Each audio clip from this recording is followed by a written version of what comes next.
अनमोल रतन श्रद्धेय अटल बिहारी वाजपेयी जी की जन्म जयंती पे मैं आप सबों की तरफ से उनको श्रद्धा सुमन अर्पित करता हूं।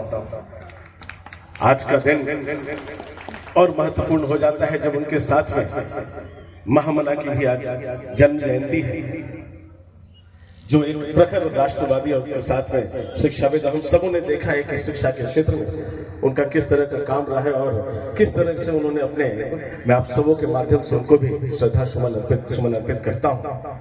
और मंच में उपस्थित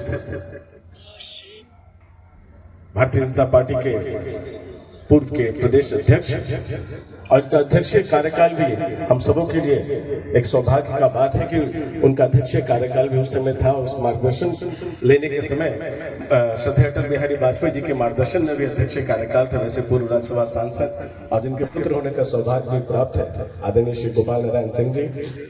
माननीय किया गया और वर्णित भी किया गया, लेकिन एक जो परिभाषा है मुझे लगता है कि शुरू से लेकर आज तक एक जो वर्णन हमेशा राजनीति के बारे में होता है वो हमेशा एक समान एक इस्तेमाल जरूर होता है कि राजनीति एक कालिक की कोठरी है जिसमें बहुत बच के निकलना होता है।